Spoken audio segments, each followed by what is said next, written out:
actuelle sur les quantités d'énergie. Donc aujourd'hui, une batterie de Zoé, typiquement, c'est 22 kWh embarqués. Donc ça se recharge selon la puissance de recharge. Si vous avez une prise, c'est-à-dire normale, alors il y a différents paliers de puissance de charge qui sont mis en fait au palier d'ampère. Vous avez la recharge normale, donc, vous trouvez sur les formes colorées dans les roadbox à la maison, c'est 3 kW.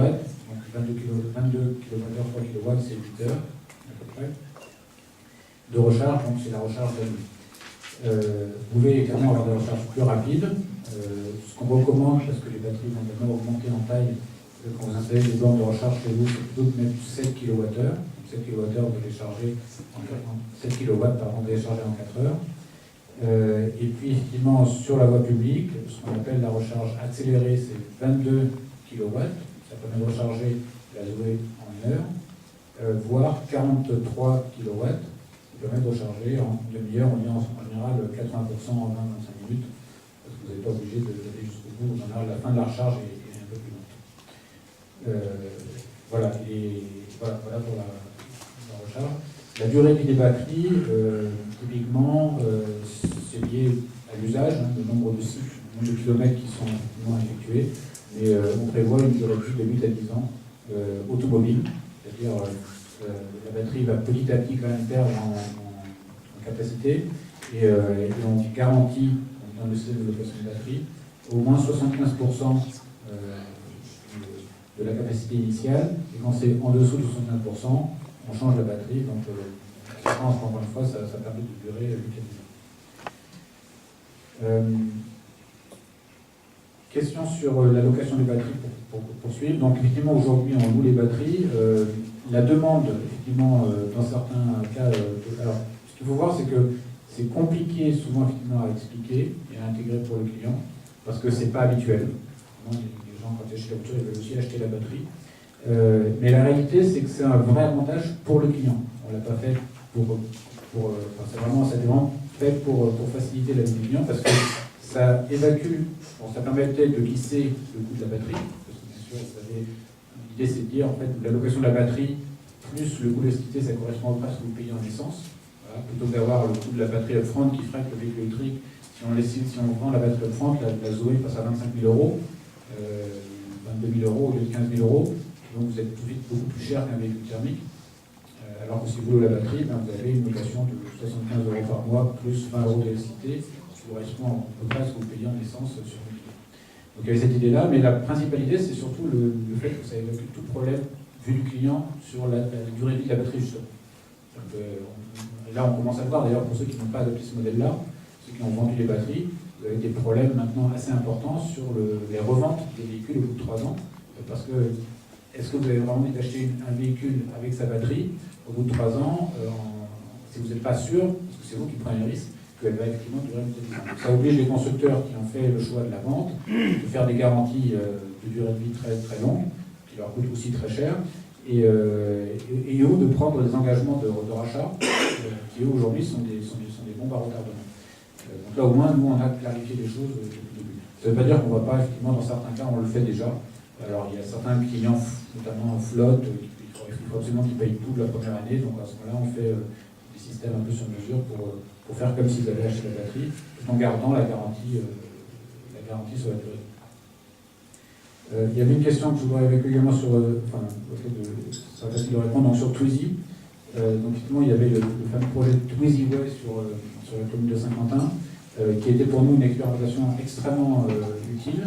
D'abord de mise en utilité de Twizy, donc ça effectivement c'était un objet qui était intéressant, notamment pour des usages de partage.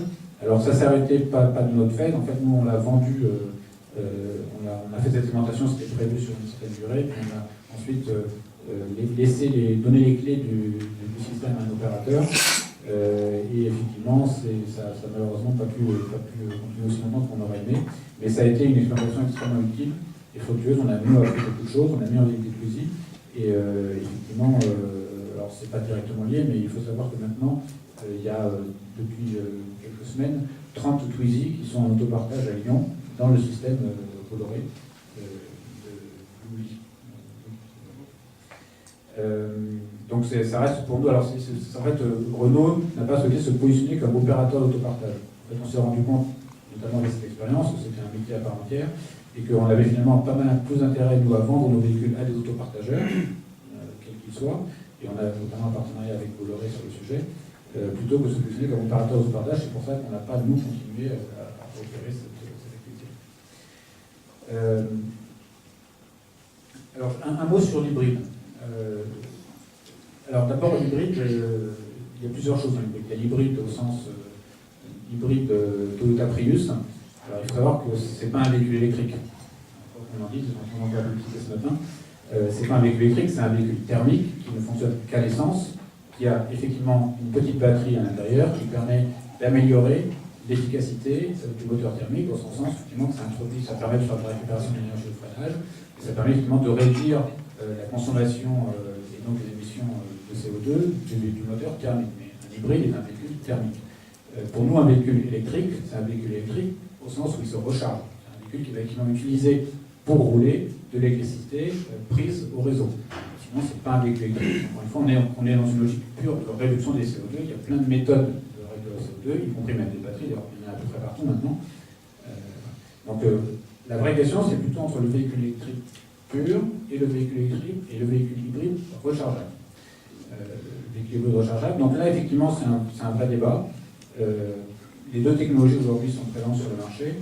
C'est vrai que Renault considère que pour en faire un véhicule abordable pour tous, c'était là vraiment le motto depuis le début, dans le segment des petites voitures, le segment B, finalement, rajouter un moteur thermique, un Range Extender, c'était quelque part spontané.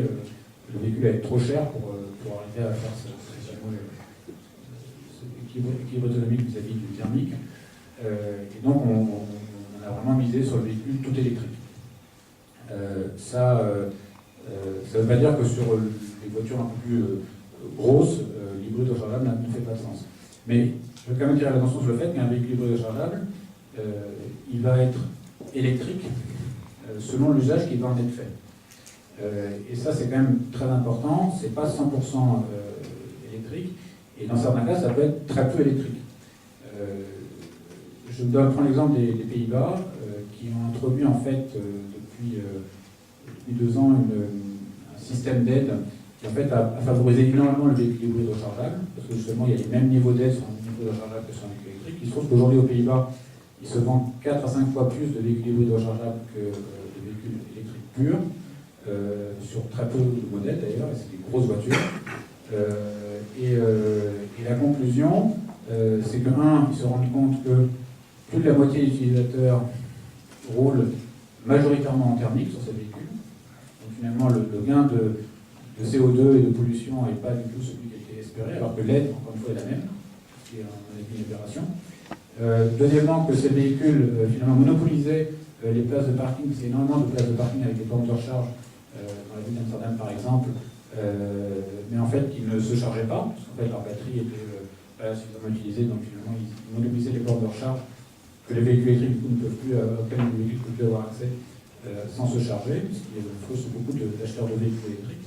Donc ils sont en train un peu de réfléchir un peu à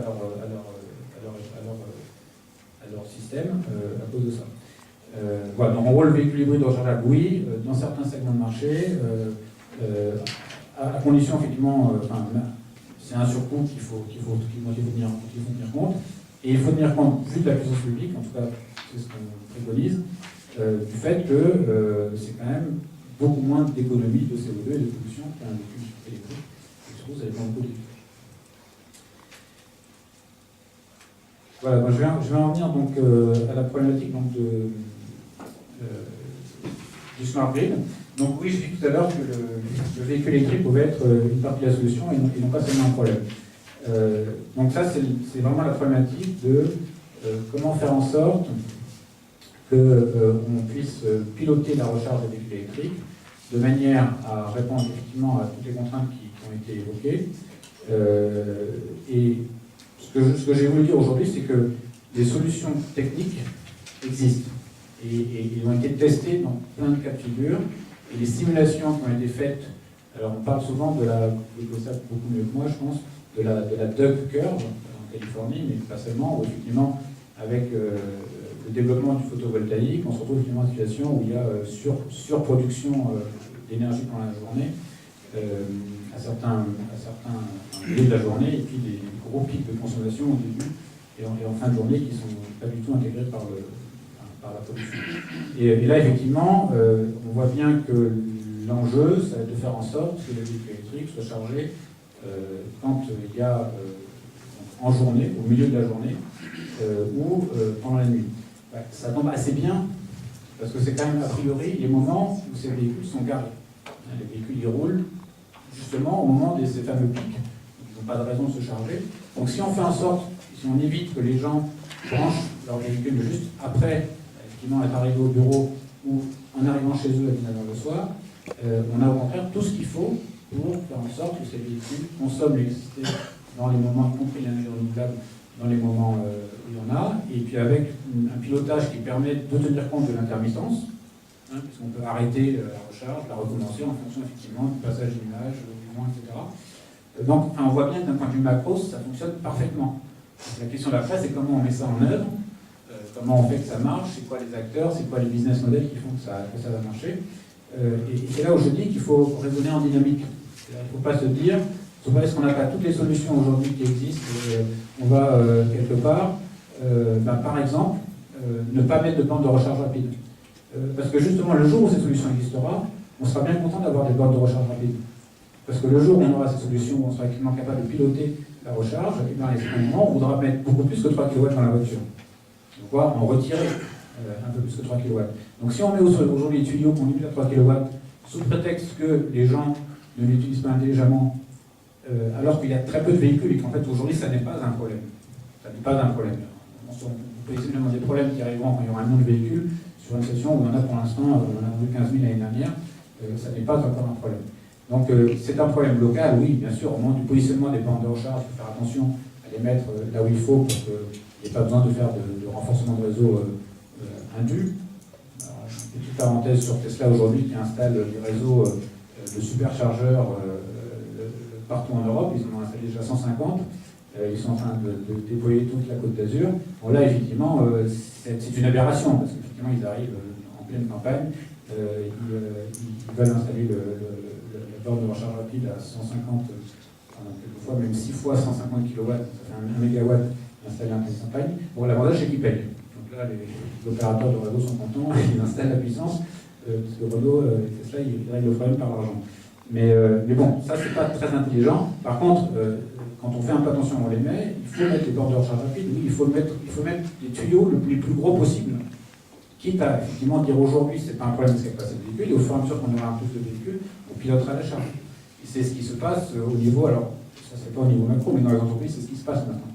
Les bornes de recharge installées sont des charges qui permettent un peu plus de puissance, et puis on pilote la charge. Voilà. La Poste a fait cette évolution. La Poste au départ avait un discours qui était complètement anti-mode 3. Donc le mode 3, c'est justement la recharge de véhicules électriques qui permet de réguler en puissance, en disant, c'est assez cohérent et normal, on veut pas, on a déjà des prises de courant dans les parkings, donc on veut être le plus moins cher possible, le plus simple possible, et mettre des prises de courant, et donc charger les véhicules électriques en mode 2, donc avec une prise domestique. C'est possible, mais là il n'y a aucune intelligence, on branche la prise, elle prend le courant. Bon, c'est ce qui a été fait et déployé dans la plupart des centres de la Poste pour les tambours au début. Et maintenant, il faut passer au mode 3, donc avoir une prise qui soit pilotable, quitte à mettre un peu plus de puissance d'ailleurs, et effectivement être capable d'optimiser l'énergie. Donc les solutions existent et elles seront déployées. Aujourd'hui, la seule limitation, encore une fois, je disais tout à l'heure, pourquoi est-ce qu'elles n'existent pas déjà? C'est parce qu'il n'y a pas les business models. Pourquoi il n'y a pas les business models? Parce qu'il n'y a pas encore la demande côté réseau. Dès que la flexibilité sera suffisamment valorisée côté réseau, et bien effectivement ces systèmes-là se mettront en place. Je suis trop long, c'est ça. Alors je vais juste dire un mot sur. Oui, moi je vais vous laisser parler sur l'induction. Je laisse l'induction.